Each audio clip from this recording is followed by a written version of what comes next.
Sister Laila live. Sister Laila live. Weekly for the shower at the hour. Ask Sister Laila live. Sister Laila, invite your friends and family, make it cozy. Ask Sister Laila.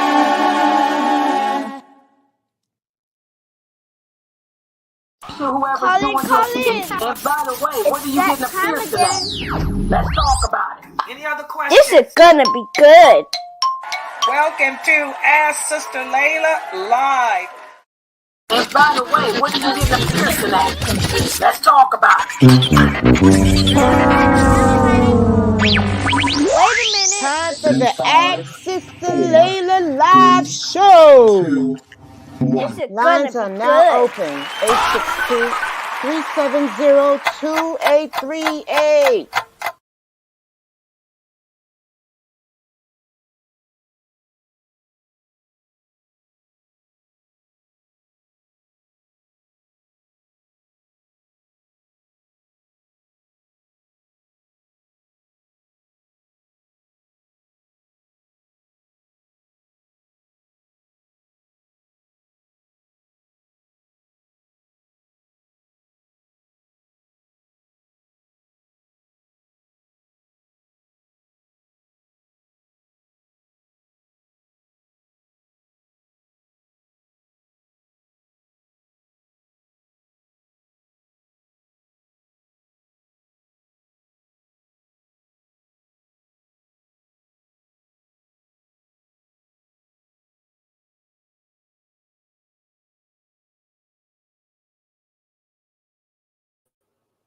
Sorry, I gotta remember to do that. I forgot.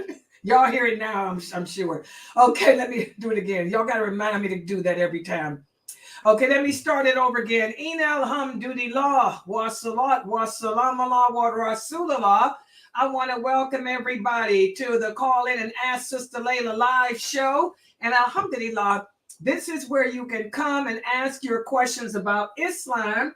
And don't worry, any question you have, if there's a question, which there should be, that I cannot answer, don't fret, because I do have Sheikh Mustafa Morsi Abu Attayib, who is one of the scholars of the ulama, on standby, inshallah, in case I need to call him. So any questions you have about this religion, and by the way, people, I got people trying to get in. Can y'all look at the screen?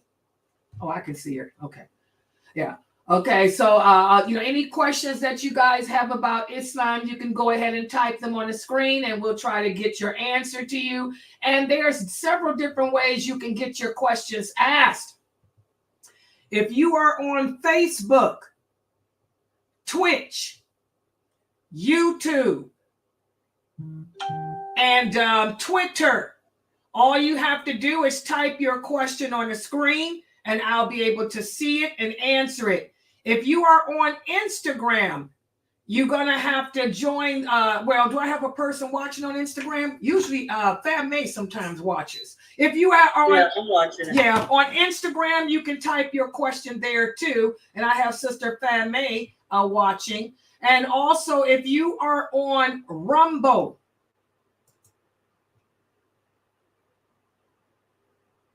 okay, I see what it said. Okay, for Rumble.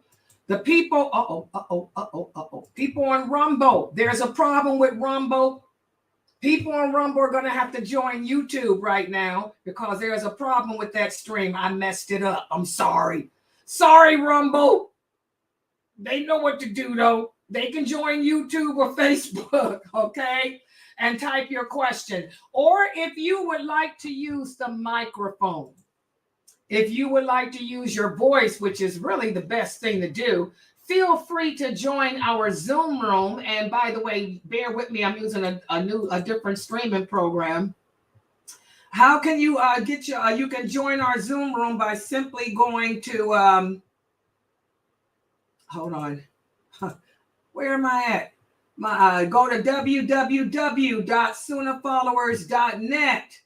And you can come into Zoom and use the microphone or type your question there. But if you're going to come into Zoom, let me tell you guys, don't type to me, because even though I'm there, I'm not going to see your question. If you have a question, you can type it there and one of the sisters will answer it, or you can send it to Sister Fame, and inshallah, she'll get that question asked for you. And let me put it there. I thought I had it here. Let me put this. Okay, there's that one. Just bear with me, guys. This is new.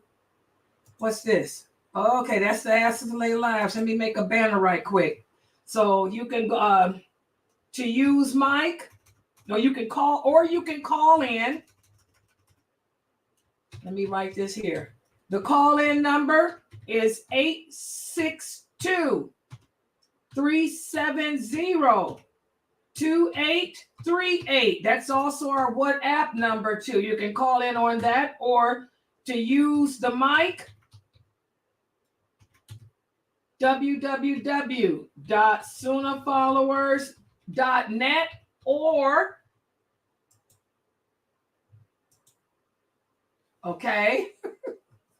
or you can simply just go to the Sunnahfollowers.net page. Go to the Sunnahfollowers.net page and then just type down on that page. There you go. That's better. You can go to the Sunnahfollowers.net page and send your message. It'll go straight to WhatsApp. So if you go there, a little chat box will open up asking, where you can type your question in the chat box. It'll go to automatically to our cell or to our phones, and it'll also go to our WhatsApp group. So those are the ways you can get your questions answered. It doesn't matter what the question is. Just, understand that I'm not crazy. What does that mean? What does that mean? I don't come in here with those questions that are inappropriate, because don't think that I'm not crazy and can't see that those questions are inappropriate, and I won't entertain them. But other than that, any other questions you want to ask, you can go ahead and type them. And by the way, as we're talking, go ahead and you can start typing now as we talk, as I'm looking at these new programs. Let me test something. Let me see how this looks. Look at that. I like that. That looks better when I put y'all stuff on the screen like that. See that? I can read that better. I'm an old woman. Look at that. That's better. That's better. Oh, goodness. I like that. Yeah, so y'all can type them questions and I can use this. Wow. That's the moderator. When y'all see that tool, Pamela's one of the moderators there. Yeah, subhanAllah. Amina's a moderator too. Let me show y'all. There's Amina. Any problems there on YouTube? She's a moderator there too. Okay, mashallah. Okay, so any questions, you guys, go ahead and start typing them. And what do you guys think about the classes that I've been teaching about elections? I would like to hear your feedback about that, because subhanallah, a lot of Muslims got it twisted. Oh yeah, don't get it twisted. A lot of Muslims have it twisted. They're trying to tell you guys to go out and vote for a president. What do you guys think about that? You guys know what Allah says about it in the Quran. You guys know what the Prophet Muhammad sallallahu alaihi wasallam said about it. You guys know that the companions never did any stuff like that. But why is it that Muslims today, despite knowing the truth and reality, they still choose to disobey Allah? How many Muslims do you know refer to themselves as being Democrats? Astaghfirullah. How can you call yourself a Muslim and say that you are a Democrat? Subhanallah. Or a Republican, or any of that, when all of that ideology, all of it totally contradicts. Totally contradicts our belief system. I like to hear your thoughts about that, about my class. I would love to hear your feedback. Okay, and while we wait for some feedback on that, are there any questions we have so far, Sister Fame? I'm still playing with this program. I'm gonna see if I can download one of my. I have a question as you're waiting for that. Okay, go ahead. It's totally different. Okay. Abu Huraira, may Allah be pleased with him, reported the Prophet, peace and blessings of Allah be upon him, said, Allah excuses and grants forgiveness to a person until he attains the age of 60. That's from Bukhari. Could you please explain that? That's one hadith. There's several in Bukhari too. There's also another hadith where the Prophet sallallahu alaihi wasallam said Allah will excuse a person up until he turns the age of 30. Then there's another one. Allah will excuse a person up until he turns the age of 40. And the reason why you will find hadiths like that, where he's using different ages, is because he was answering different people. Okay, different, just like with the Quran, Allah, something happened for Allah to say what he said. Was something happened for the Prophet to say what he said? There was one companion that used to get drunk all the time. He was only 30, but he liked to get drunk. So the Prophet would tell him, Allah ain't going to excuse you. I mean, you too old for this. You should be outgrown it. Then another man was a fornicator. And the Prophet said, you 40 years old and you still fornicating? There's no excuse for that. Then another man was 60 and he was an alcoholic. He said, you're 60 and you still don't know? That hadith does not mean that Allah excuses you. Because as Allah tells you in the Quran, he doesn't excuse us from no sin. We have to answer for whatever we do, that we deliberately, intentionally do. And to be honest, that's bad English. If we were to rewrite that hadith in the Fusha, if I had Dr. Assam or Sheikh Morsi or even Jamali, because he understands some of that Fusha too, to translate that hadith, it wouldn't say the word excuse would not be used. That's the English word. What the Prophet is saying is that after reaching a certain age, you should know better. For those who don't know better and you still doing sins that you should have gotten out of your system years ago, the punishment is going to be even more severe. And then in another hadith, it's the same hadith, also the second part of that hadith, that's when the Prophet sallallahu alaihi wasallam, when he was talking to the 60-year-old man, because the 60-year-old man was a drunk. He said, you're 60 years old and you still can't stop getting drunk. Allah sent down the laws forbidding alcohol. You continuously get drunk. He said, there's no excuse for you. You should know better. You should have that habit under control now. He said, don't you know, this is the same hadith, that on the day of judgment, when Allah raises us up out of our grave, the man who died, an alcoholic, he will be raised up as a kafir because Allah blessed him. This is the whole hadith of that hadith phrase, or that one there. Because Allah blessed him with a long life.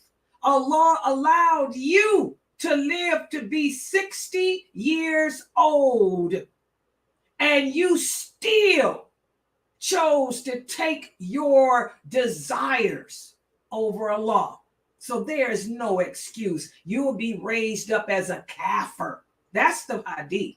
So when the Prophet was telling a man that he's 60 years old, ain't no excuse, he was basically telling him, you're a kafir. Bottom line, you don't believe in Allah because you should know better. The same with the 40-year-old. The 40-year-old was a fornicator. He said, you still having sex with women? At 40 years old, you don't have your desires, your lust under control yet.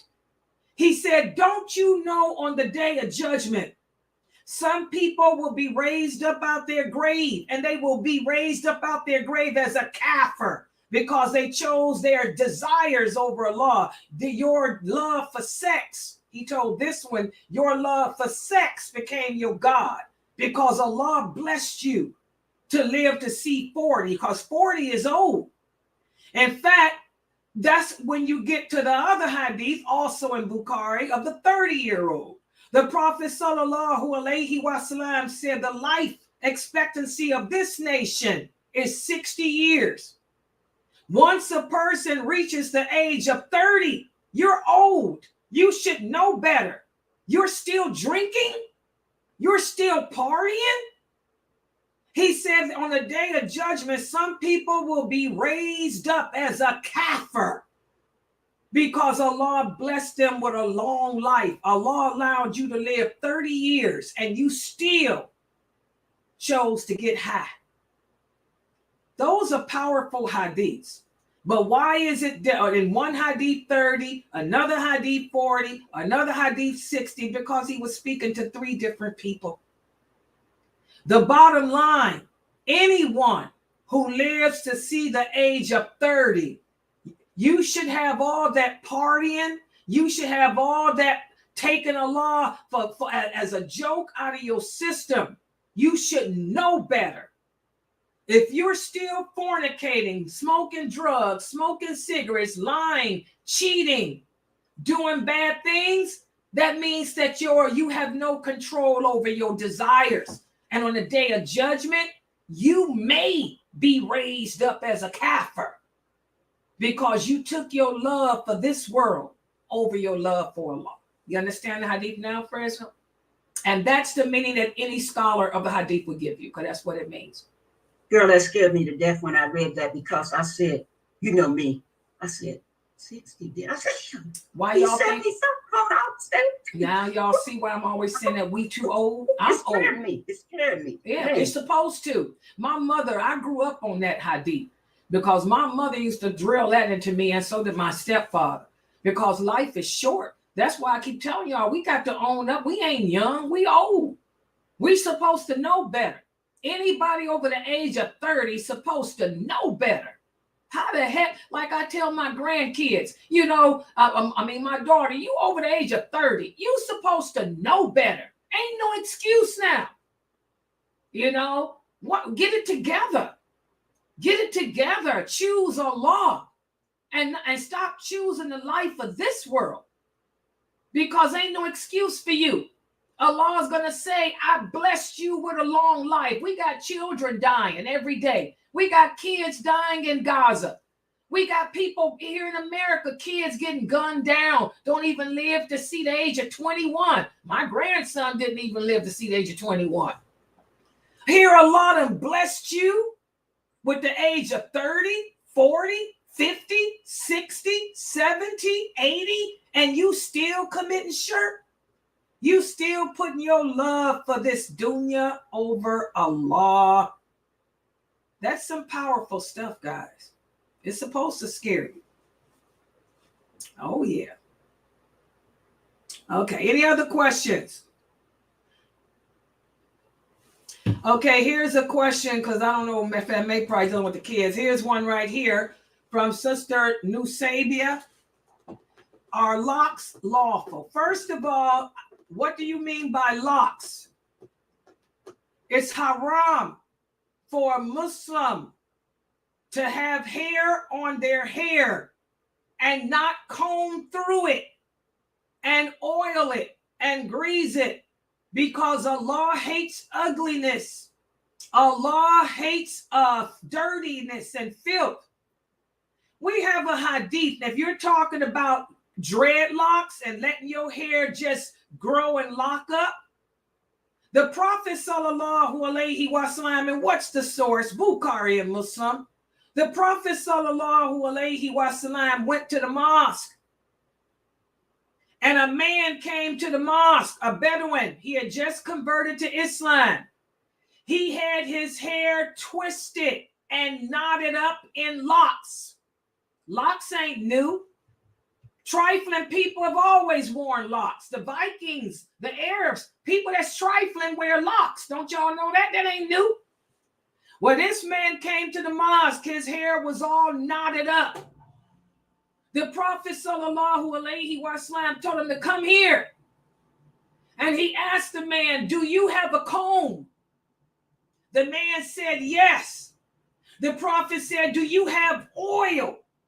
The man said, yes.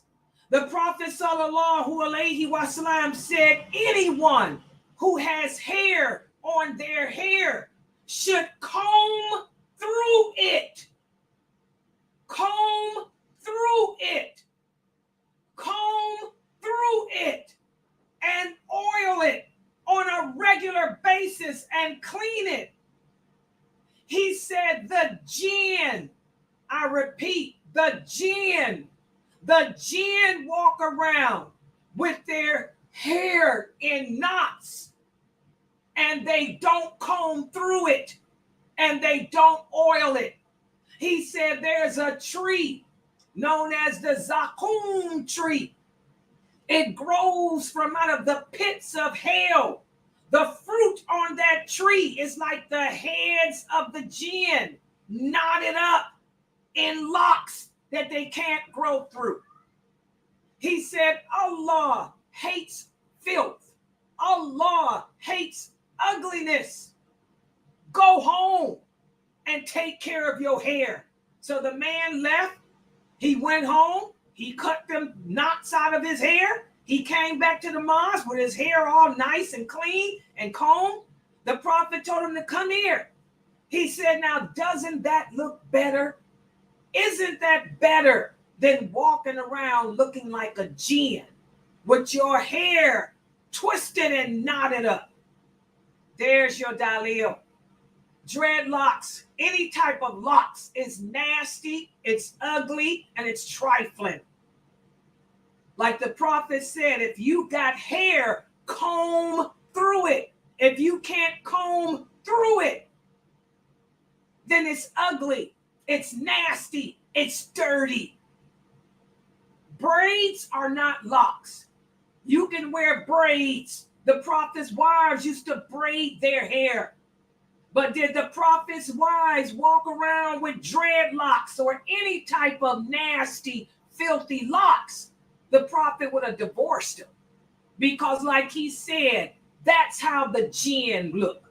The jinn are the opposite of us. We're supposed to be opposite them. The jinn walk around with their hair knotted up, looking like monsters. And that's how you women and men look. Believe it or not, y'all think y'all look good? You look nasty, man. You better be lucky you ain't living in the days of the Prophet. The companions wouldn't be near you. The Prophet wouldn't allow you in the mosque. If the Prophet saw a person coming in the mosque with his hair in knots, he would send him out. He'd say, go home. Cut them knots out your hair. Clean yourself up. The Prophet wouldn't allow it. If Umar were here, Abu Bakr, he wouldn't allow y'all to come around him looking like that. And I don't want to hear about culture. It ain't no culture. It's the culture of the jinn. You guys are imitating the jinn. You look like the zakum tree that grows from out of the pits of hell. So I've given you all the dalil.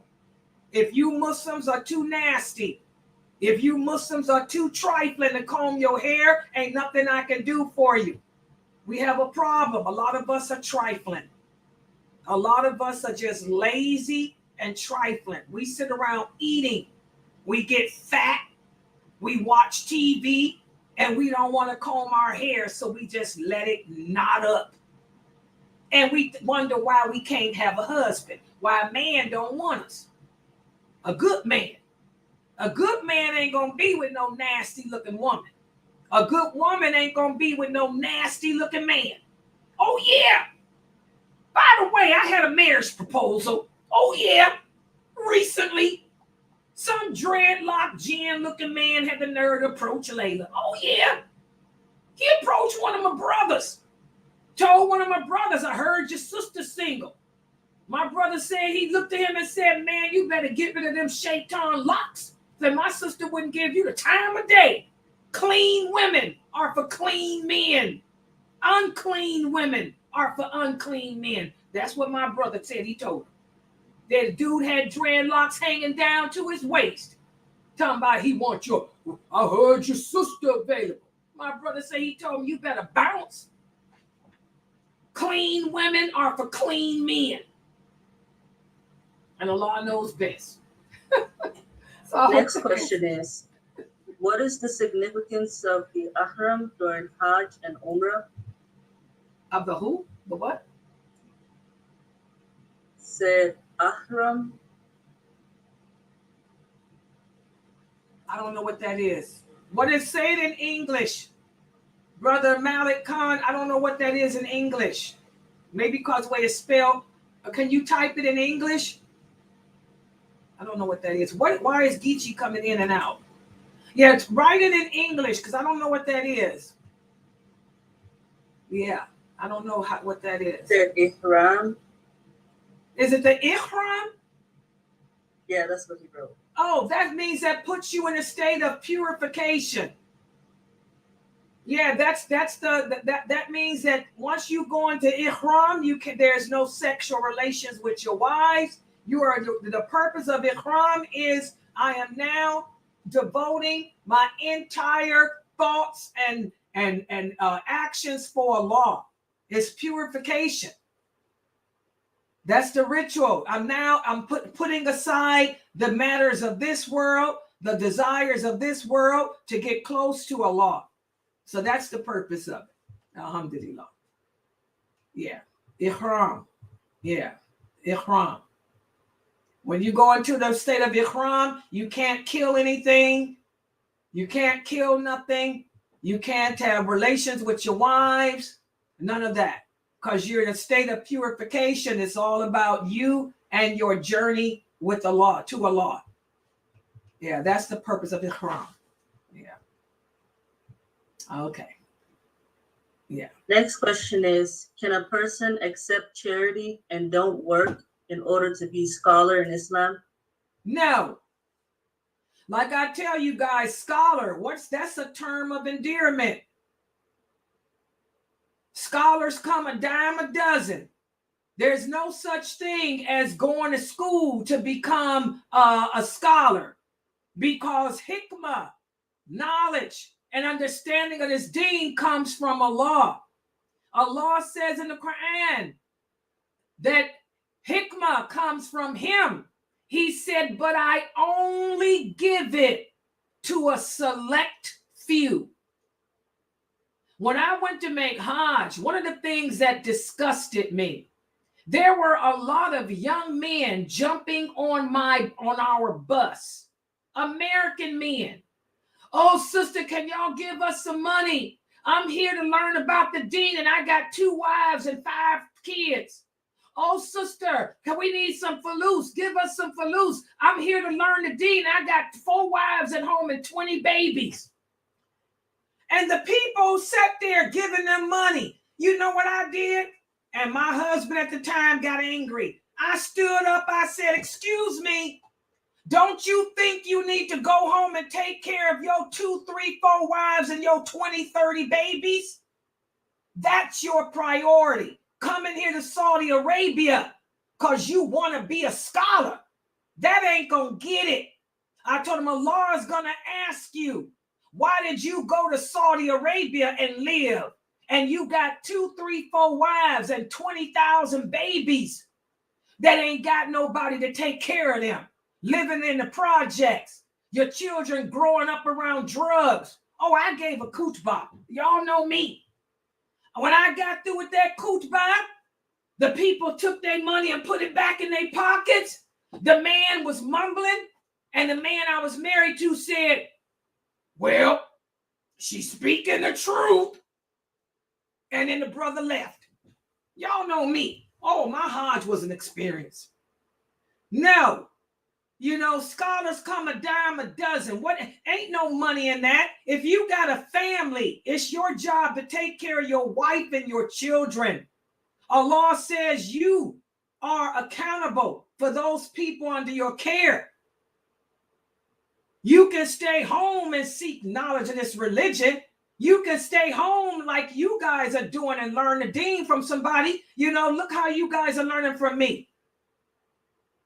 Who said that you have to go and live in Saudi Arabia and your children and wives are dealing with the fitna of this world? No, we don't do that. And by the way, them brothers that ain't scholars, they come out of there. Look at them. Look at a lot of these brothers that graduate from these universities in Medina, Mecca, and Egypt. They still don't understand that the two sources of Islam is the Quran and the Sunnah. They still quoting the 4 imams. The only hadiths they know is Riyadh al-Salihin and the 40 hadiths of Imam Nawawi. That's why I don't teach that stuff. Go home and take care of your wife and your children. That's what you are obligated to do. And Allah knows best. And by the way, we have a hadith from the Prophet. The Prophet, sallallahu alayhi wasallam, said, anyone who is capable and fit should go out, even if it means chopping wood. It would be better for you to chop some wood and sell it than to beg for charity from other people. We don't beg. That's haram. It's haram to beg for help unless you have to have it. These brothers were in their 20s. They were young and viral. And I told them, go home and take care of your 2, 3, 4 wives. What woman would marry you anyway? I don't know why these women married them when you can't do your job. It wasn't lawful for you men to get married. If you wanted to go to school, then why did you marry these sisters and make all these babies? No. Because guess what? Because you graduate from a university, you still ain't no scholar. There's only a few scholars on this earth, Brother Omar. Not everybody is a scholar. The scholars are few, and they're dying every day. We just lost some good scholars this past month. The real scholars are dying, and we're left with these young brothers who don't understand the basics of this deen. So no, you don't take no charity. Go out and get a job and learn your deen from the people of knowledge. And Allah knows best. Yeah. Next question. Is it haram to talk inside the bathroom? There's nothing. And by the way, I want everybody to remember this because I get this question a lot. Whenever somebody tells you that something is haram, they have to bring the clear evidence. What is clear evidence? Clear evidence is a verse from the Quran where Allah says, thou shalt not do something. Or an authentic hadith from the Prophet where he says it's haram to do something. There is nothing in the Quran, nor is there anything from the authentic Sunnah that says you can't talk in a bathroom. And I want you guys to remember something else too. Bathrooms that we have today are not like what the Prophet and them, sallallahu alaihi wasallam, had in his day. They didn't have bathrooms. In the Prophet's day, they didn't have bathrooms. They didn't have toilets. They had trenches. They would go outside and there would be a hole dug in the ground or a trench dug in the ground that they would urinate and defecate at. And that's where the jinns hang out. The jinns hang out in filthy places like that where the people urinate and defecate. They didn't have bathrooms, okay? They would go find a bush or they would go to a trench that had a hole dug and urinate and defecate. We got bathrooms today. You can eat in your bathroom, sleep in your bathroom. Some of our bathrooms, are so luxurious, we can stay in there all day, live in it. Hello. But no, to answer your question, there is nothing in Islam that says you cannot talk in a bathroom. Subhanallah. And Allah knows best. Okay. Next question is, why is music haram if there's a reason for it? It's haram because, first of all, Allah said so. Secondly, Allah does tell us why. Allah tells us in the Quran that musical instruments are haram because they are the instruments of Shaitan. He says Shaitan uses music to take you away from remembrance of Allah. He says Shaitan, your personal jinn, they will use music to distract you from Allah. And that is so true. Look at us. Music manipulates the heart of man. If I'm a single woman like I am, I can be sitting here doing my class, and all of a sudden somebody can come in my house, one of my grandkids could come in and have their music playing, and they could be playing Mariah Carey. I wished I had a man to be held by you, to be loved and held and kissed. Right in my mind, they could be messing with me. Wow, I wished I had a man. I wished I could be held. I wished I could be kissed. You know, the subliminal message of music. Shaitan uses music like that, the words, you know, to arouse emotions in us, feelings in us. And as far as the instruments, the drum, boom, boom, boom, boom, boom. How many of us can listen to a beat and not do this? I find myself doing that.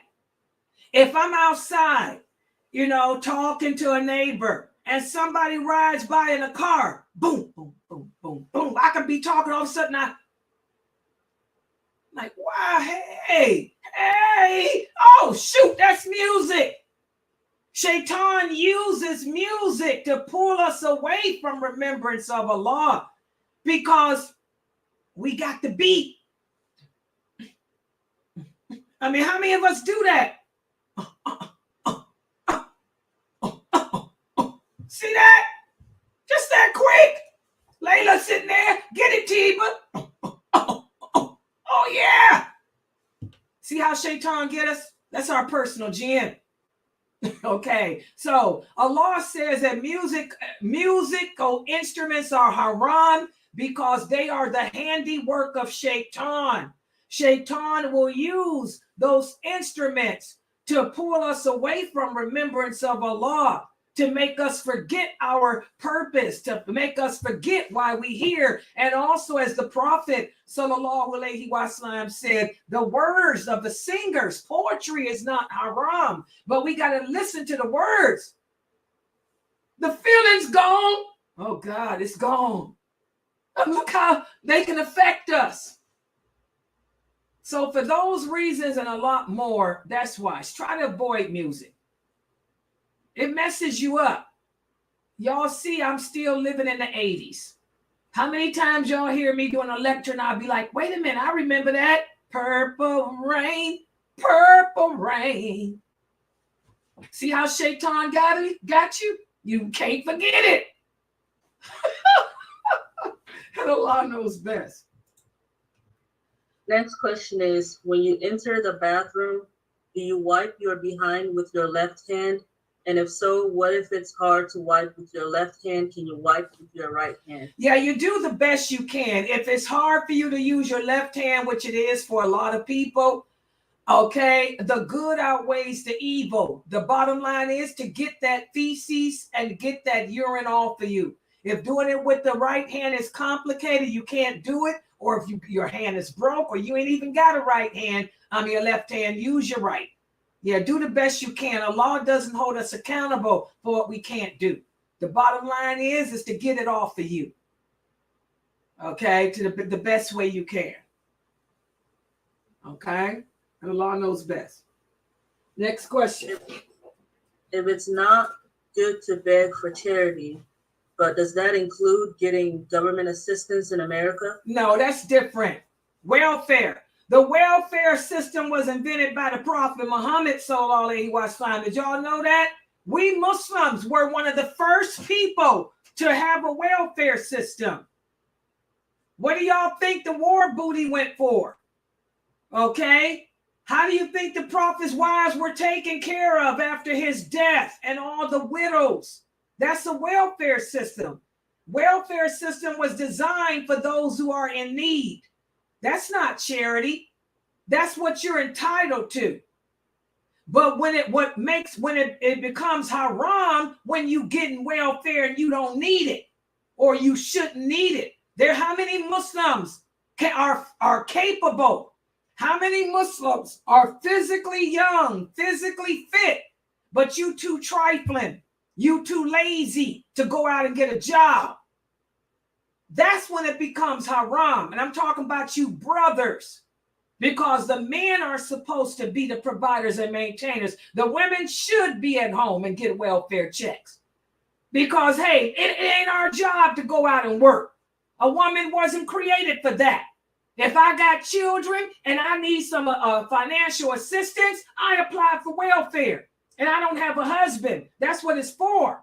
It's for us women and us and the children. But we got some people that's getting welfare and they're married. And the husband is young and able to work, but he's trifling. He's just lazy. He don't want to go out and get a job. So he makes his wife go get on welfare and knocks her up with a bunch of babies so she can keep getting more and more money. But that don't work in all states in America. Y'all know America changed that.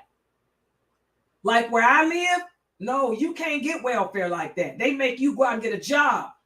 Okay? But in the South, the Southern Jim Crow states of America, the Carolinas, they still do that. The more babies you have, the bigger your check, but even the Kafirs are caught on that. Other states, like where I live, you can't do that. They ain't going to let you get on welfare unless you have no choice. And then when you get on it, they only going to keep you on it for a temporary amount of time. They're going to make you get up and get a job.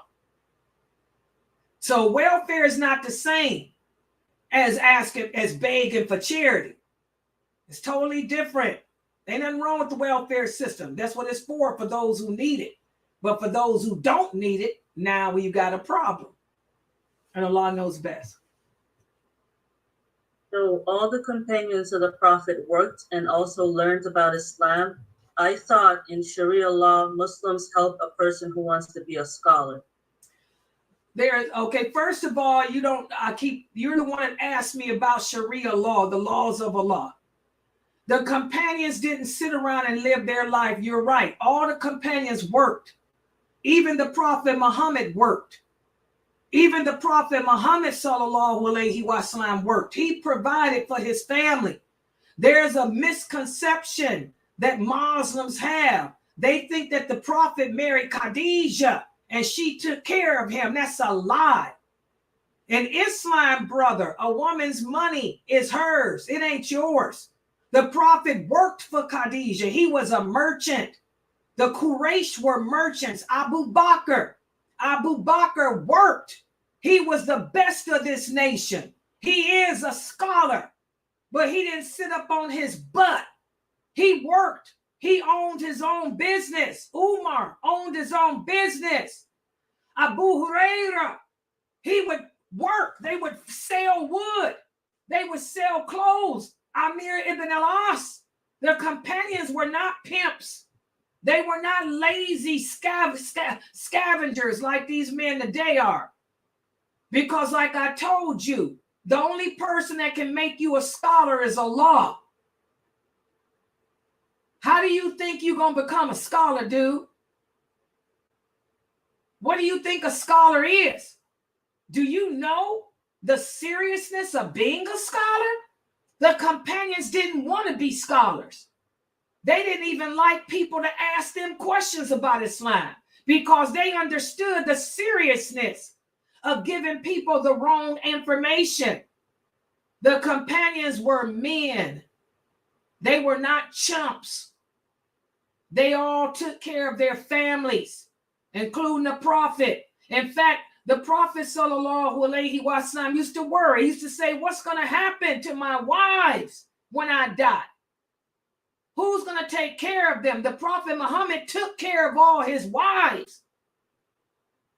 Subhanallah. Where do you brothers get this information from that y'all think that you sit on your butt and beg for people to give you money and you gonna be a scholar? First of all, anybody that wants to be a scholar ain't gonna be one. You're gonna be a scholar for shaitan. The prophet said, don't go around seeking titles of prestige. He said one of the first groups of people that will be dragged by their faces and thrown in hell on the day of judgment are those men who call themselves scholars. Allah is going to ask them, what did you do with the knowledge I gave you? He's going to say, you're a liar. You wanted to be a scholar because you wanted fame. You wanted the people to call you a scholar. Why didn't you take care of your wife? Why didn't you take care of your children? The companions took care of their wives and kids. They weren't bums. They weren't users. And they never, ever begged for charity. None of them. None of the companions begged for charity. So, Brother Omar, I don't know how old you are, but you better go get a job. Door dashing is good money. Go be a door dasher. Good money. The tips are good too, especially if you got a person like me. I tip really good. I give them $10 tips. Better go get a job, Brother Omar. Get a job. Ain't no bums in Islam. Yeah. Allah knows best. Next question is, the hadith that talks about the last deed you did determines your outcome in the hereafter. Does that mean if you do something that is haram and Allah takes your soul at that time, will you end up in hell? It depends. When the prophet was talking about that, he said some people can do all the good deeds in the world, and then the last thing they do can cause everything else to be invalidated. Let me give you guys an example of something that happened in the early 2000s. Right here in America, there was a daya, a brother that was very well known. He used to talk about Islam a lot. He was a good imam. I mean, he gave in charity. He even came on this website. He came on my website and gave a few lectures. Everybody loved this brother. Everybody thought he was such a good, pious Muslim. They had an earthquake. That's when they had the earthquake in California, in Los Angeles.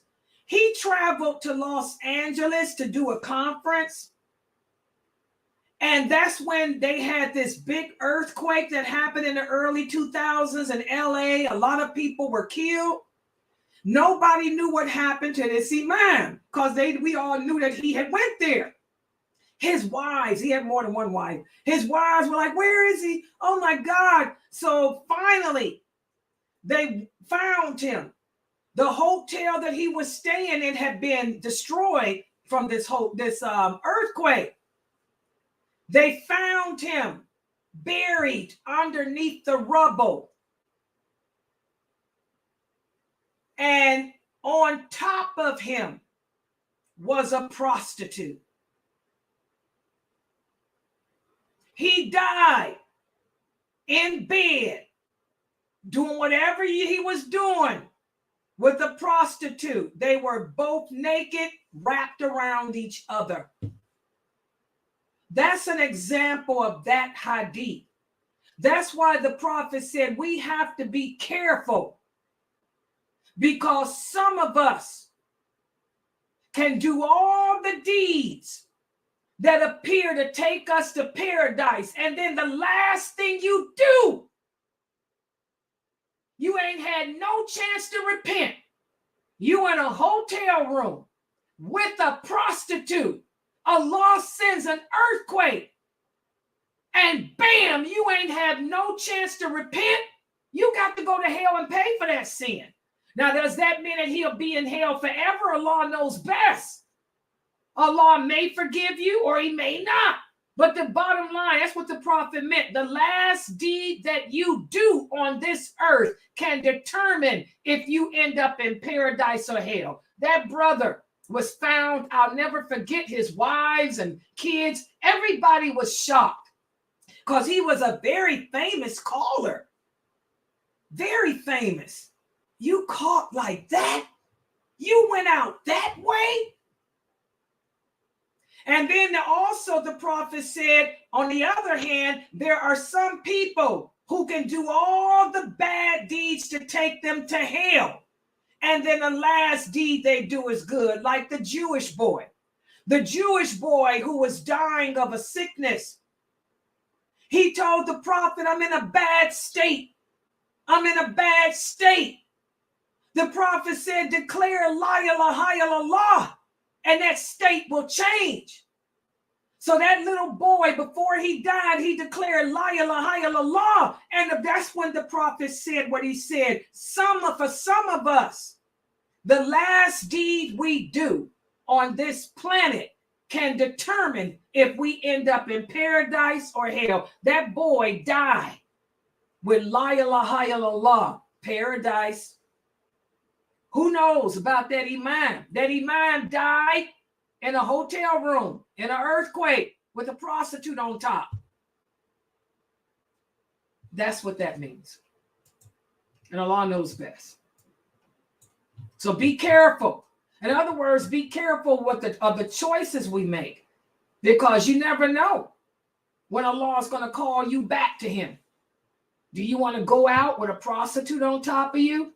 Or do you want to go out with la ilaha illallah on your lips, on your tongue? So think about it. And Allah knows best.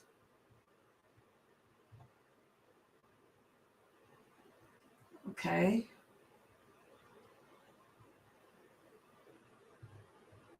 Yeah, so Miss Jackson, there it is. So yeah, there's nothing wrong with you getting government assistance. You're a woman too. You know, Muslim women shouldn't be working. You know, our job, our role is the children. Remember, everyone is a guardian over something. Allah's going to ask us, why come our children grew up not knowing how to pray, not knowing what wala wal bara is, not knowing where they were, the basis of this deen. We were too busy out working. You know, if we have to work, that's different. I had to work. I worked for 36 years and I hated every single minute of it. You know, but I had no choice. I had to live and I wasn't going on no welfare. Sorry. Laila can't do the PJs. I can't do the projects. Nope. I'm an upscale girl. Uptown girl. You know, so I had to work. You know, but if you don't have to work, Miss Jackson, you know, you got children, you got a husband, make your husband work. If he has to work 3-4 jobs, make him work 3-4 jobs. You stay at home with those children. That's your job. Okay. Yeah, let's see. By the way, Amina, you know that man I'm talking about, don't you? Amina, you was coming to my website back then. You remember that famous imam? Oh, yeah, that's what happened to him. He got caught in that hotel room, that earthquake in L.A. Y'all remember that? He used to teach on my website. Oh, yeah. Heck of a way to be caught. With your pants down, literally. With your pants down. Scary. Next question. If a food is said it has alcohol in there, can you eat it or not? No. What kind of alcohol? Well, if they're going to put it in food, then it's real alcohol. You know, yeah, try to avoid alcohol, guys. If we eat it, that's fermented. Remember, there's 2 different types of alcohol. The fermented kind is what's haram. The Prophet sallallahu alaihi wasallam said, anyone who drinks from a fermented, this is haram. The non-fermented is not. Okay, the alcohol they use for deodorant, the alcohol that's in our lotion, The alcohol that I put on my face when I get my facials and stuff, that is rubbing alcohol. That's not fermented. That type of alcohol, if you eat it, you're going to die. You're going to get poisoned. But if they put it in the food, that's different. That's the fermented kind. So try to avoid it. Yes. And now you have alternatives. For example, if I want to make a cake, which reminds me, I got a piece of cake in there. If I want to make a cake and I need vanilla extract, I get the non-alcoholic vanilla extract. Yes, avoid the alcohol that's in your food if you can. If you didn't know, don't worry about it. Let me tell y'all about this too. When it comes to the lawful and the unlawful, Allah didn't tell us we got to go out and investigate when it comes to that food. Just like when the companions were served that meat from those Magians who converted to Islam. Ibn Abbas said, "Oh prophet, we don't know if they killed this meat before they converted. We don't know if they mentioned the name of their pagan god over it. So should I go ask or what?" The prophet said, "No, just say Bismillah and eat it." He didn't tell them to go and ask them. So if I'm going shopping, I don't have to sit there and write down phone numbers and do like some of these fanatics do and call everybody on the phone. Like the prophet said, you can ask, a person will keep on asking questions until you end up making it out wrong. Okay? Just read the label. If the label doesn't have alcohol in it, then buy it. If it has alcohol in it, don't buy it. If it has pork in it, don't buy it. If it has any pork byproducts, don't buy it. And by the way, guys, try to eat organic. That's what I do. I've been eating organic for the past 10, 15 years. Oh, yeah. Everything in my house, fat-free, sugar-free, and organic. Even my yogurt, organic. Even my meat. Y'all know I love meat. I got me some I got a sirloin. I'm going to cut it. By the way, I'll be doing my chopping show tonight. You know, my little cooking show. I'll be cooking at 12 o'clock tonight. I'm going to make some, bought me a nice sirloin steak. I'm going to cut it up into little strips, you know, and I got some green peppers, yellow peppers, orange peppers, put it together, saute it with some onion, put the seasoning, make my own little homemade gravy. You know, it's not made with flour. I don't use flour. Use cornstarch. Serve it over rice. Fat-free, healthy meal. Laila eats healthy. I sure do. I'm cooking that tonight. You know, try to be organic, guys. Stay away from all that because they put too much hormones and stuff. Your meat, when you buy your meat, get the meat that is that's hormone free. I usually get the expensive meat. What's it called? Y'all know. If I can't get kosher, what I get? I like kosher. Prime. What's it called? That the black horse, Angus. Yeah, get the Angus beef. The Angus beef is good. I grew up with. I was working with the farm girls. Oh yeah, they're here in Ohio. They raise them Angus beef. They eat real. They don't give them that filthy stuff. That's why they meat so tender and stuff. Yeah. But no, if it's got alcohol, try to stay away from it. Yeah. Yeah. Any other questions? Yeah. And Ms. Jackson, I think you answered her question. She said, follow up, like vanilla extract has alcohol in it. Can we use it for baking? No, because just get the no, because it's still going to be in there. Okay. Dr. Asim is a food scientist, and something about Dr. Asim said that alcohol does not evaporate like people say. So just get the vanilla extract that is alcohol free. They have it right there on the shelves. Right on the shelves next to the vanilla extract with alcohol, they have the vanilla extract that's alcohol free. Just get the alcohol free one. The organic alcohol free. Yeah.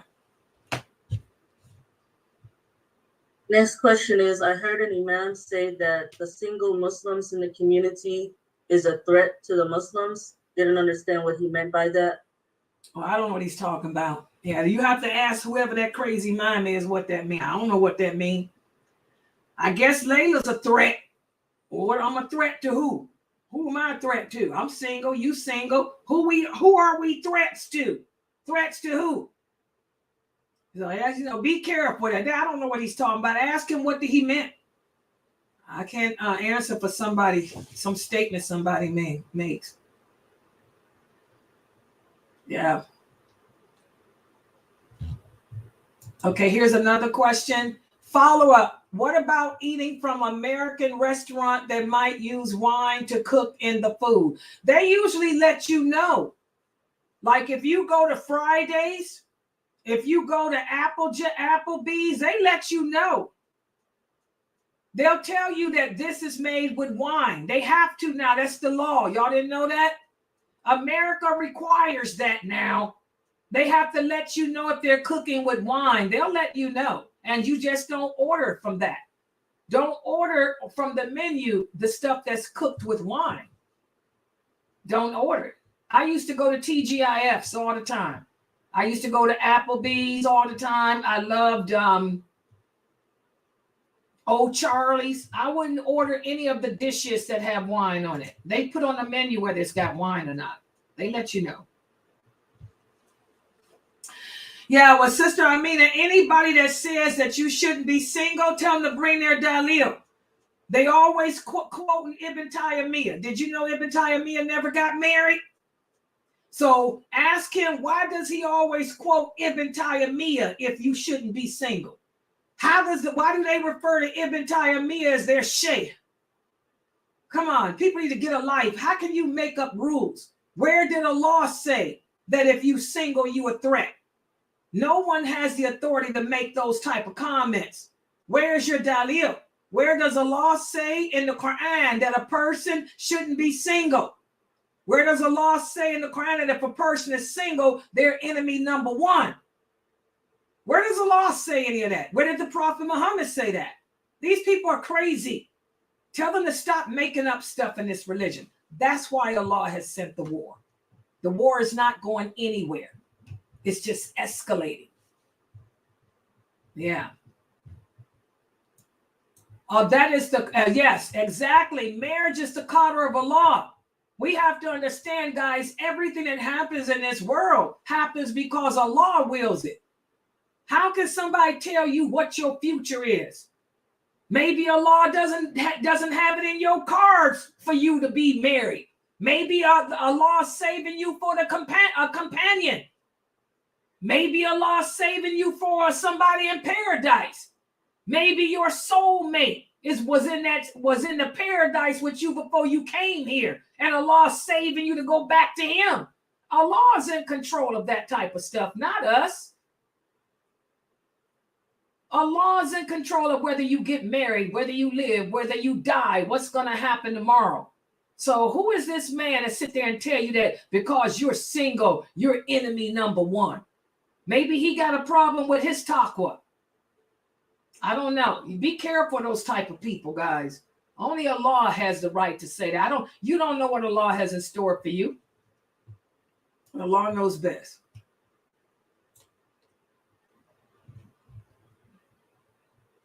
Yeah. I'd rather be single. I'd rather die by myself than marry a man with dreadlocks. So are you telling me that because I refuse to lay with a man who's so filthy that he lets his hair grow and knot up, because I choose to be by myself than be with a dreadlock wearing dude whose prayers are not even accepted, that I'm bad, that I'm enemy number one? I'll rot and stay alone and then be with a lot of these brothers out here. A lot of these brothers are so messed up. A lot of these brothers are so messed up, you can't pay me $1 million to give you the time of day, more less give you a lay in any hay. Hey. So whoever that imam is, he got a problem. Allah knows best. He probably want to marry somebody and she don't want him. That's all. It happens. Yeah, we turn them down all the time. And they get attitude. Yeah. Let me get these questions in Zoom room. Okay. The first one is, can we own an ATM machine? Someone wanted to know to make sure it is not haram before this person does it for their business. There's nothing in Islam that mentions anything about an ATM machine. The things that Allah doesn't mention are all lawful and good. An ATM machine is just a machine that you take money out of. Most companies, if you got a business, it's good to put one in there so people can get money. Nothing's wrong with that. And Allah knows best. The next question is, can a Muslim woman join the police force? Okay, here's where the lines become blurred again. We got this women's lib. Okay, we got these American Muslim women wanting to be recognized as men. You want to be like a man. Now you want to work as a construction worker. You want to go out there and drill the hole in the ground. Now you want to, put your belt on and wear a gun and put on your hat and say, hey, brother, pull it over. I'm getting ready to blow you away. No. Your job is to be at home with your children. And I tell you, sisters, ask yourself this. Would Aisha be a police officer? Can you imagine Aisha, radiallahu anha, or Salama, or any of those female companions lowering their self to a job like that? That's lowering yourself as a woman. It's a man's world. The man is supposed to be the protector, not you. Your job is to protect your children. Protect your children from the drugs, from the alcohol, from the Nicki Minaj and Cardi B wannabes, the Kardashian wannabes. That's your job. It's the man's job to protect the public, not you. You a woman. And I tell you, sisters, all the time, it doesn't matter how big and bad and tough you think you are. You still a woman. I'm about as tough as they get. Oh, yeah, I can take a 300-pound man down in 5 seconds. But how long can I hold him down? I can't keep him down but 5 minutes at the most. Then I got to tap out. A man will whoop your behind. You better take your butt home and be a mama to your children, sisters. Stop trying to blur the lines. Stop trying to be like these Kafir women. Allah has raised us up. We're better than that. We're better than that. It ain't my job to go out and put my life on the line to save somebody else. It's my job to save my children. My children from being dope dealers, from succumbing to the drugs, to alcohol, to sex of this world. So no, you can't be no police officer. Why would you want to be? Something wrong with you? LGBTQ? Hello? Let's talk about it. Oh, yeah. That's that LGBTQT. You a woman. You ain't no man. Go home. Sit down. Find your place. And do your job as a woman. We're pampered in Islam. I'm the protector of my children. I'm the protector of my husband's home. Anybody come through this door? You want to see how tough I am? Come through my door. I'll take you down, bro. But is it my job to go out there and try to save the public? No. I'm Wonder Woman in my bait. You understand that, sisters? Y'all better find y'all places. And Allah knows best. Is it considered celebrating your birthday if you accept the free things apps on your phone given to you? The what? What type of what? Like free things on the phone app that they give it to you on your birthday and stuff? No. If somebody wants to give you $1 million, you gonna turn it down because I happen to be born this day? No. What's wrong with that? That's not celebrating your birthday. But God, by the way, guys, your birthday should be celebrated between you and Allah. You know, the Prophet Muhammad used to fast on Mondays as a way of thanking Allah for creating him. That's between you and Allah. If an app just wants to send you some money because you was born on this day, I'm going to take the money. That ain't celebrating a birthday. Celebrating a birthday is what you people do when y'all go on YouTube and Facebook telling everybody, it's my birthday. It's my birthday. Give it to me. You know, that's celebrating your birthday. I'm going to party. I'm 60 years old. You know what celebrating a birthday is. And Allah knows best. How do we avoid swearing by the Constitution when we pass our citizenship test? That's something that a lot of people have asked Sheikh Morsi before. And I remember Sheikh Morsi telling the people some things there's no getting around. And Allah doesn't hold you accountable. And I think I heard him say something about affirmation. I don't think they have you swear anymore. They have you affirm. I think that America, and as a paralegal, if I remember correctly, that's true. They don't have you swear by the Constitution anymore.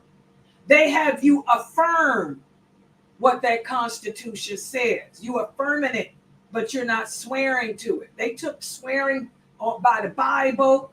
They took that out of the court system and all of that in America. Yeah, so you're not swearing, you're affirming. Affirming and swearing are two different things. And Allah knows best.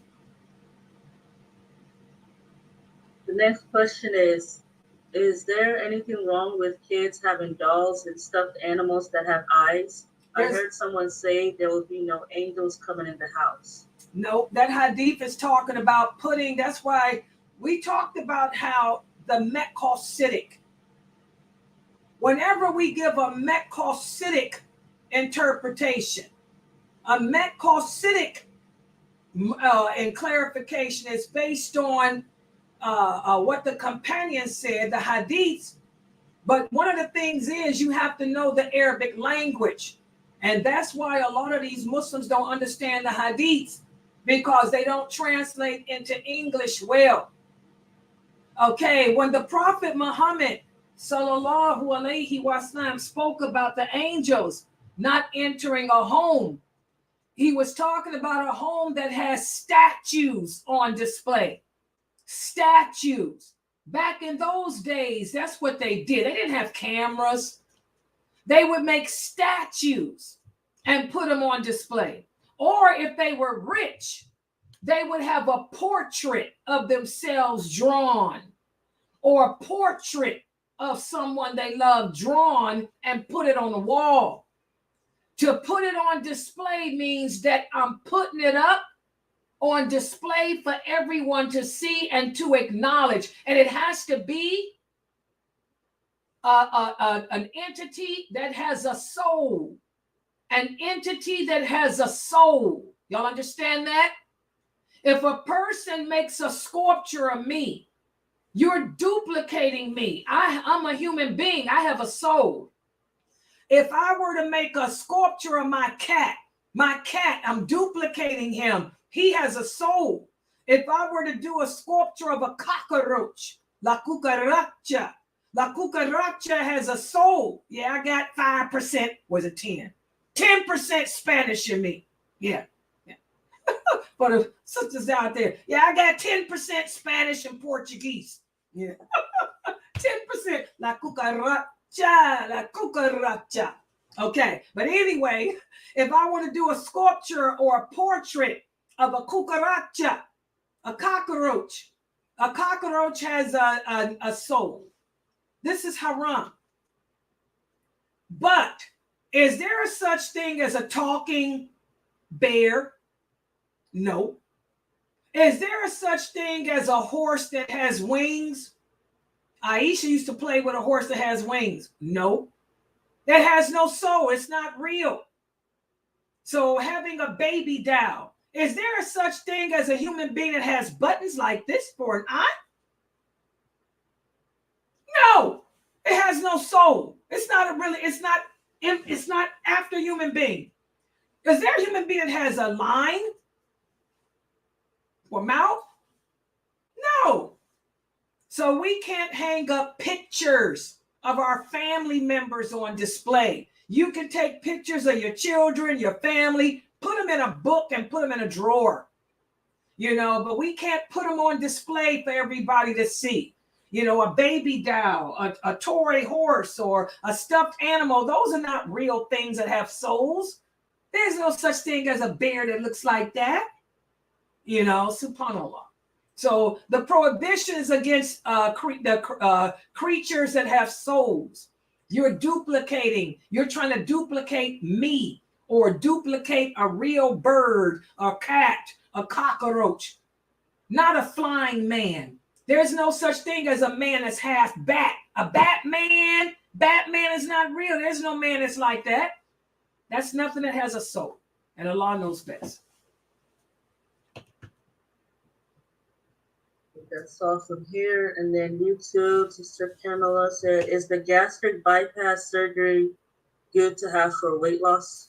From what I understand, because I had gastric bypass, everybody I had it with died. I'm the only one that's left living. That's kind of scary.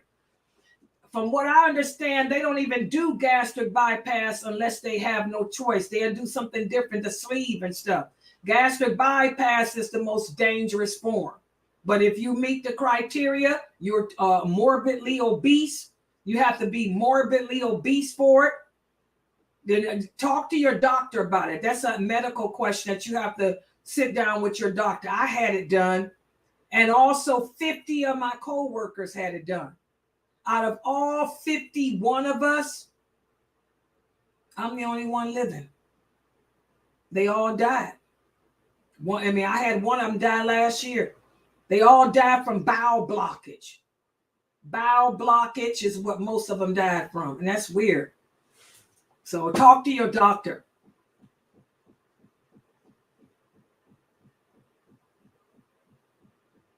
Okay. Sister Tashri, is that Tashri's next? Tashri says, do Muslims have to say the iqamat? Okay, it depends on if you're a woman or a man. The Prophet sallallahu alaihi wasallam said there is no adhan nor iqamat for a woman because it requires us women raising our voice, and beautifying the voice. The Prophet, told us to be careful beautifying the voice because you don't know what sickness lurks in the heart of a man. So for us women, we don't have to call the adhan nor the iqamat when we pray. And what's the purpose of the iqamat? The iqamat is to let the people know that I'm getting ready to pray right now. The adhan is to let the people know that the prayer time has come. Okay? So for the men, yes, the men don't have to call the adhan at home. Because if there's a mosque in your city, they're calling the adhan for everybody in your city. So you don't have to recite the adhan at home. But the iqamat, you should pronounce the iqamat before you pray. But if you're a woman, you don't have to do neither one. What's the source? Bukhari and Muslim. And Allah knows best. Next question. Do you know why the people at the masjid make dua in congregation? I'm not a man, so I don't know. What kind of dua they make in congregation? I don't know. Ask them why they do that, Brother Malik. I don't know. That's a question for the brothers. Let me see if I can ask Dr. Jamali. Hold on. He's always does that. I think Jamali does that a lot. Doesn't Jamali do that, guys? Hold on. I'll call Jamali. Yeah.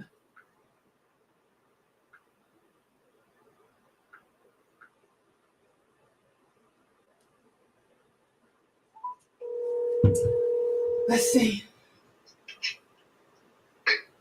Assalamu alaikum, Dr. Ibrahim Dharamali. We have a question here from, this is the Laila Q&A show. I have a question from Brother Malik. He says, do you know why the people at the masjid make dua in congregation? Every day, or just when something happens, like Palestine or something like this? Is it every day, Malik, or just when something happens?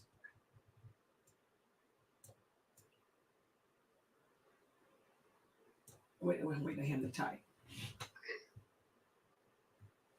Give the answer to both, just in case, because it's going to take, the lag is so bad for him.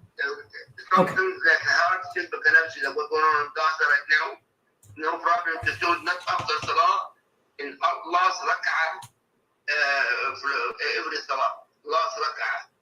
Like Maghrib, for example, the fourth rak'ah, Fajr, the second rak'ah. Okay? But every day, for no reason, that's bid'ah. He said on Fridays. No. There is no da'at on Friday, that's bid'ah. That's bid'ah. The Egyptians do that, but not all the Muslim Ummah. The Egyptians do that? Yeah, Egyptian masajid in Egypt, yes. Wow. The majority, not all of them, the majority. Oh, wow.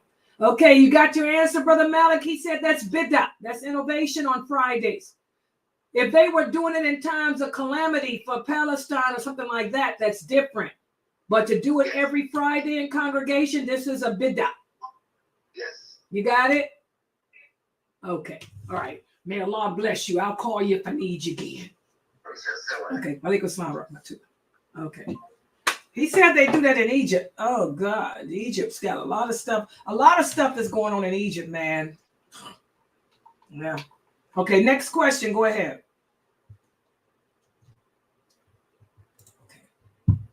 Okay. The next question is, if a person is terminally ill and cannot bear the pain and suffering anymore, is it permissible to ask for assistance in dying, meaning asking the doctors to end their suffering? Oh, no. Astaghfirullah. This is suicide.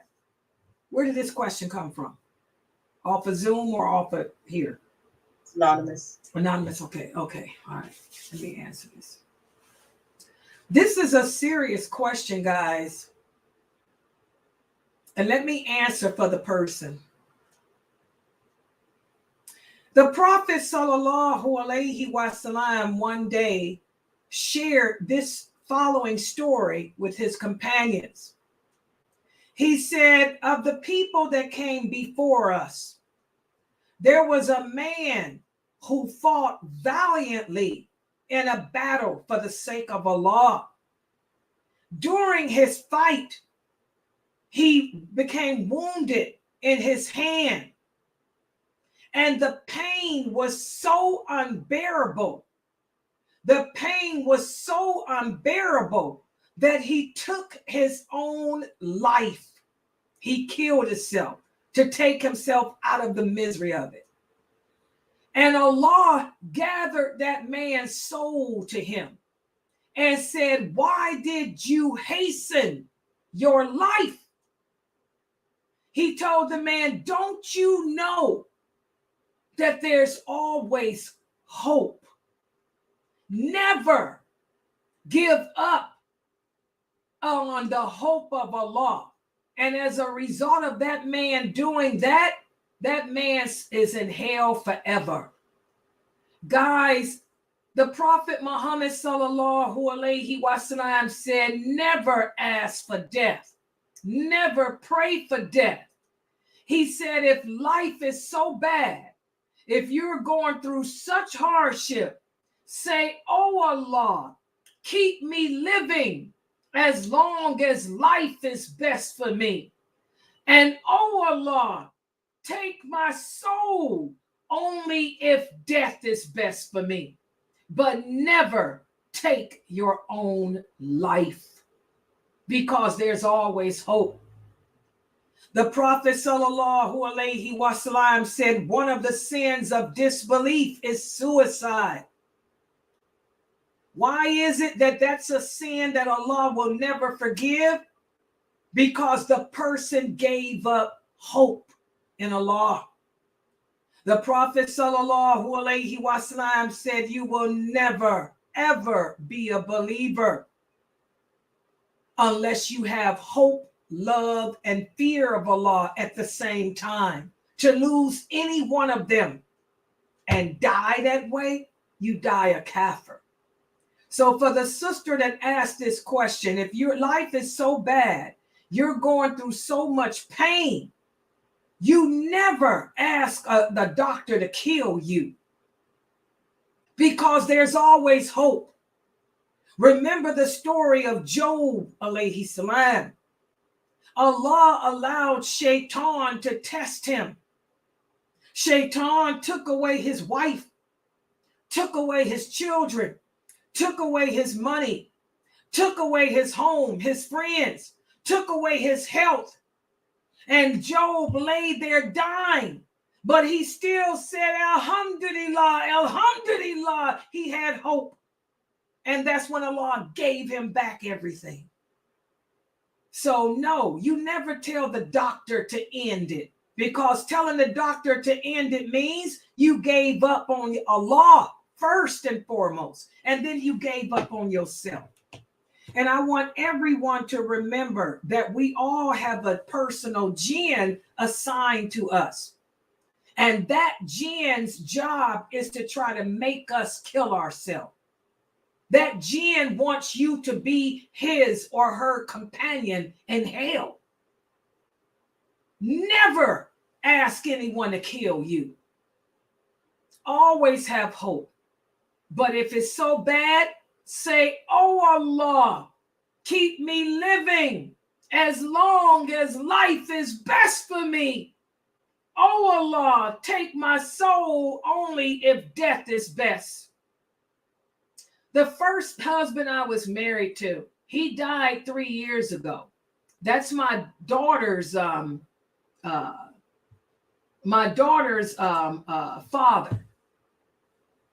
I'll never forget, he was such a strong, powerful man. But he died of that same disease that Jamali had, that forgot what it's called right now. He suffered with that disease for about 25 years. And he was a strong man. 2 weeks before he died, I had just moved back to Cleveland. And I hadn't seen him or talked to him in a long time. My granddaughter, Jayla, was staying here with me. And he called to talk to Jayla. And Jayla said, I'm with my grandmother. And he said, I heard him, because she had him on loud. So I heard him say, let me see your grandma. Let me see your grandma. And when I said, oh, I don't want to talk to him. I used to tease him. I don't want to talk to him. His toothless self. Ask him, did he get some teeth yet? I was joking. She gave the phone and she put him on the phone, and I was shocked. I didn't recognize him. Latifah knows him. He looked bad. He used to have he was Indian. He used to have long, beautiful hair that came down his back. He was the finest man I ever seen in my life. My first husband, my daughter's father, he was the most handsome man you could ever see when he was young and he was healthy. I couldn't believe it was him. His skin was wrinkled. He had lost about 100 pounds. He was shriveled up. And I looked, I said, Hashim?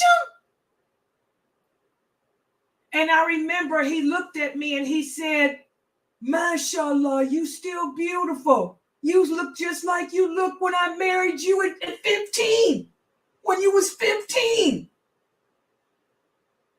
And I said, well, how are you? He said, I'm not doing good, Laila. He said, I fell in the tub. He said, and I had to call Jayla and Chandani, that's my daughter, to get me out the tub. He said, I was in the tub in the cold water, for a whole day. He said, I never, ever, ever wanted my children to have to change me and take care of me. And I looked at him because I used to call him Al Capone. He was Al Capone. And I looked at him on that FaceTime phone. I said, Hashim. He said, Laila, I can't do this. I said, Hashem, say, oh Allah, keep me living as long as life is best for me. And oh Allah, take my soul only if death is best. He said, thank you. He died 3 days later. He said that dua, and Allah took his soul 3 days later. I'll never forget that. He knew Sheikh Atlee. He used to be with Darul Islam. He was very well known. I was married to Al Capone. Very well known and respected. You know, so I'm saying it to say, sister, you never ask Allah to take your life or tell a doctor to put you out your misery, because there's always hope. Make that dua, and Allah will answer it one way or another. And Allah knows best. Next question. What can I do if my 16-year-old child is trying to get emancipated? This is a Muslim child trying to get emancipated.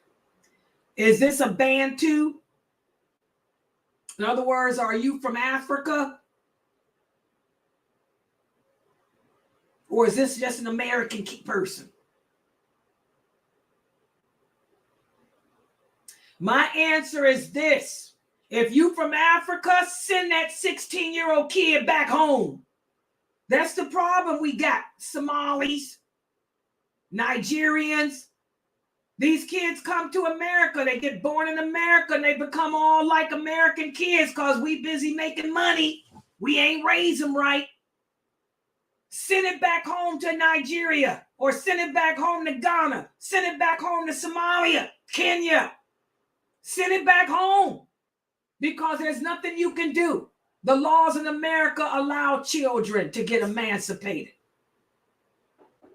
So there's nothing you can do except send it back home. And the law knows best. Yeah. And Brother Malik wants to know, does Al-Wala wal-Bara stands for love and hate for the sake of Allah? Al-Wala wal-Bara is an Arabic principle that refers to having allegiance. It's part of the Shahada. It's the second part of the Shahada. When we declare La ilaha illallah, Muhammadur Rasulullah, we are declaring that my allegiance is to Allah and to his prophet and to the religion of Islam and the Muslims of it. And we're also pledging that I disassociate from anyone or anything that contradicts what Allah says, what the prophet says, or what my religion calls for. And in order to be a believer, you have to have love for Allah and also hate for the sake of Allah too. What does it mean to love for the sake of Allah? To love for the sake of Allah means I love everything that Allah loves. This is all part of the Shahada. Allah loves everything he made lawful. To hate for the sake of Allah means I hate what Allah hates. And Allah says he hates everything he made haram. So you hate fornication. You hate lying. You hate cheating. You hate hypocrisy. You hate not praying. You hate not giving in charity. You hate not wearing hijab. You love honesty. You love kindness. You love prayer. You love your parents. You love your wife, your children. That's what loving for the sake of Allah means. It's all part of the Shahada. But Al-Wala wal-Bara stands for having allegiance and disassociation towards Allah, his prophet, and his the religion. Join my classes every day. I teach it every day here at 6 p.m. Eastern Standard Time. Next question. Sister Muslima, you said you had a question you wanted to ask. What was your question, Sister Muslima? Did I get your question?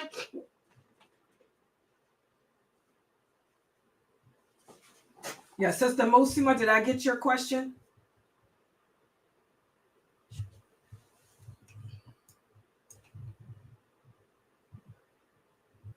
Okay.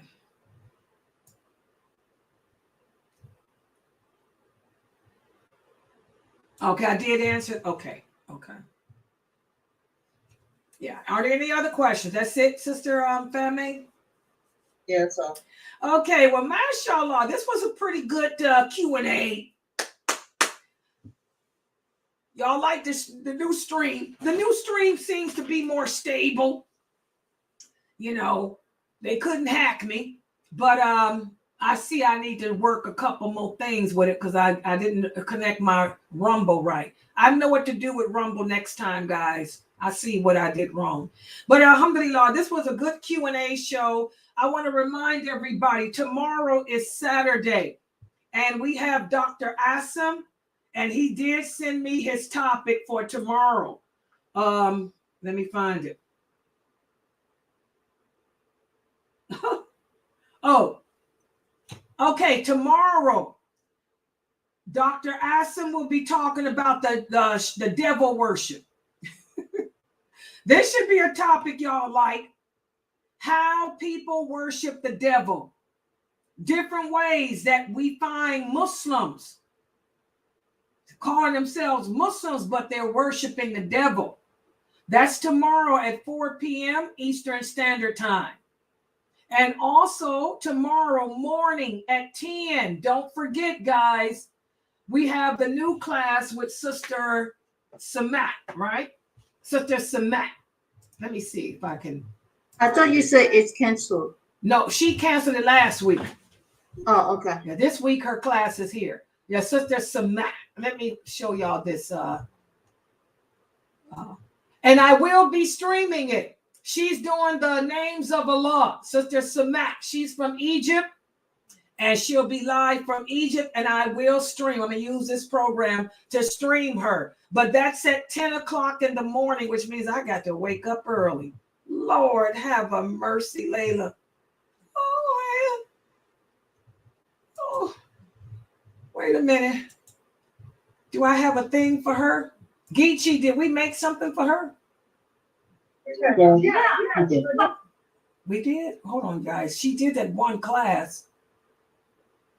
Oh, wait a minute. Yeah, let me show y'all this. This is her. Oh, yeah. We did do a thing for her. Let me show it to y'all.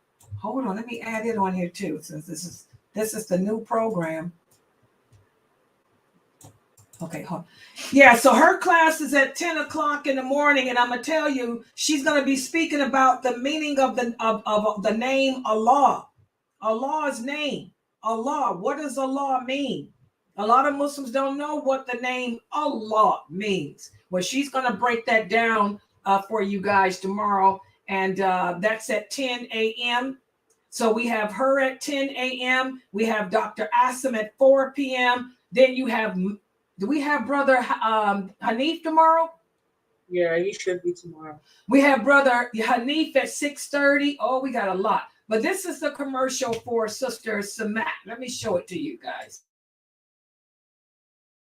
His names, we need to know about them, how to apply them, ponder the meanings behind them. New class alert! Sunnahfollowers presents The Names of Allah. Please join us every Saturday mornings at 10 a.m. Eastern Standard with Sister Samar. Streaming on all major platforms, right here, channel Sunnahfollowers. Okay. Oh, wait a minute. Did I put that back? Okay. Can y'all hear me? Yeah, so that's tomorrow at 10 a.m., guys. And you guys will like her class. I mean, she doesn't teach it like I do, but similar. You guys will like it. It's a pretty good class. So that's at 10 a.m. Eastern Standard Time. Please make sure you guys are here. I will try to stream her tomorrow. Okay. And by the way, let's see, what is this? How can I help my kids to pray at school like dua prayer, especially in winter when the time for prayer? It's real easy, Miss Jackson. When I was in school, I would do this. Raise my hand. The teacher would say, what? Can I go to the bathroom? Yes. And that's it. I'd go to the bathroom and pray. Like I said, back in the day when I was growing up in the 60s, oh yeah. Muslims today, you guys think that the world owe you something. I grew up in the civil rights movement. The world don't owe you nothing but a hard time. When I had to pray, I'd raise my hand, Miss Weathersby. Can I go to the bathroom? Yes, you can, Laila. Take the hall pass. Get the hall pass. I'd leave out and I'd go to and find a corner in the stairwell and pray. Or I would go into the bathroom in the lounging part and pray. Pray standing. That's all you do.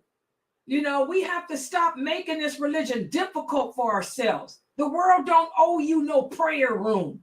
The world don't owe you nothing but a bathroom break. No one can deny you going to the bathroom. Even on the job, they got to give you a break to go onto the bathroom. So that's all you brothers and sisters got to do. Raise your kids to go to and tell them when it's time to pray, take a bathroom break. Go to the bathroom and make salat. And yes, you can pray in the bathroom if that's all you got. This entire earth is a place of worship for us. And Allah knows best. Okay. Okay, here's another question. When a man is in a polygamous marriage, is he allowed to bring a child from one house? If the wife doesn't want that, then he can't do that. If because his children are his kids, they're not yours unless you had them.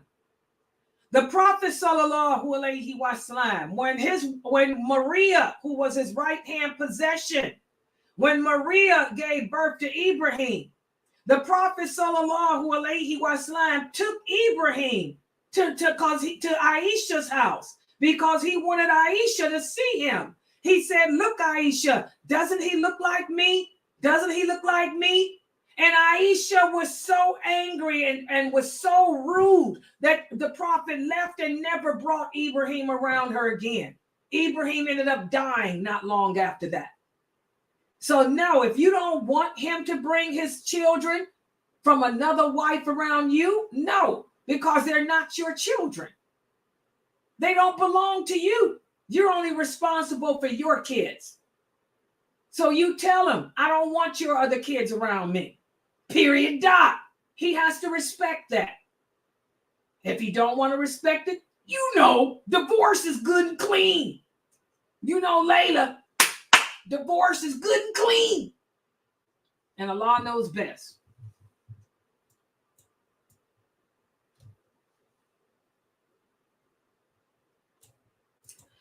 Sister Miss Jackson, I prayed standing up. Like I said, I'm not going to put myself on no filthy floor. I prayed standing up.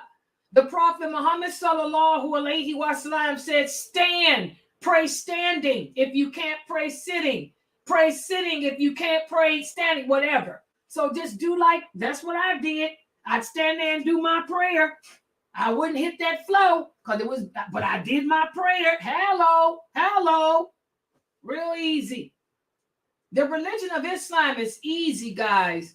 We make it hard because we feel that we're privileged for some reason. We're not strong like we used to be in the 60s when the world didn't owe you nothing and didn't give you nothing but a hard time. Yep. Yeah. Any other questions? Yeah, the children of another wife do not belong to you. We're not the LDG, what you call them, LDS. I keep telling Muslims, we keep blurring the lines. We are not LDS. This ain't no sister wife crap. We don't live in the same house. We ain't sister wives, and those ain't my kids, ain't her kids. She held accountable for them, not me. I got mine to worry about. And it's hard trying to keep mine out the dope house. It's hard trying to keep man off the pole. What I look like trying to worry about somebody else's dope house and pole? No. All right.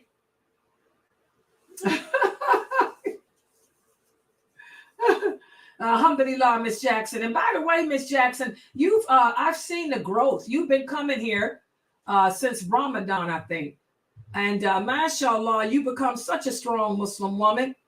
I am so proud of you. I'm so proud of all of you. Sister Muslima, you too, all of you. I can see the growth in all of you with this deen. Sister Margaret, all of you. You guys have grown so much in your knowledge and understanding of this deen. And I'm proud of all of you because it's not easy. It's not easy to be Muslim when we're living with people who have practice. Whereas we're surrounded by so many Muslims who have practiced this deen. So I'm proud of all of you, sisters. I really am. All right, guys, this was a good Q&A session. I think we're going to end it for tonight so I can try to cook something to eat. Can y'all believe I haven't eaten anything today? But I bought those peppers and I got that steak. I'm going to go in there and do my chopping. I like to chop, make my healthy meal. Okay. And I'm going to eat it. And then I'll probably just try to figure out this website stuff. All right, guys, I'm going to log out for tonight. Make sure everybody is here at 10 a.m. Eastern Standard Time for Sister Samat, her class. Okay, so subhanaka Allahumma wa bihamdika ashhadu an la ilaha illa anta astaghfiruka wa atubu ilayk. Assalamu alaikum. Everybody have a good night, inshallah.